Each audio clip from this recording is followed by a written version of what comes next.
ته څه وایې چې دا سړی د کلي نه بهر کا په ده خو زه د خپل زړګې ودان ساتمه پیره سفر د ژوندانه چې مې روان ساتمه پیره سفر د ژوندانه چې مې روان ساتمه پیره یو څوک خو به بیا خامخا جانان ساتمه پیره هغې چې زما لاسو له رومال راوړو نو څه شوه هغې چې زما لاسو له رومال راوړو نو څه شوه زه هم د هغې پوزې له پیزوان ساتمه پیره زما په دروازو کې سرټیټي ته حاجت نشته زما په دروازو کې سرټیټي ته حاجت نشته زه دنګې دروازې ساتم و خان ساتمه پیره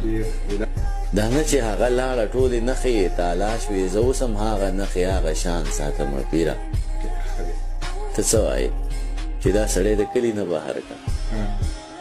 ته څه وایې چې دا سړی د کلي نه بهر کا په ده خو زه د خپل زړګې ودان ساتمه پیره ګلاب ساتم ریدې ساتم ریحان ساتم پیره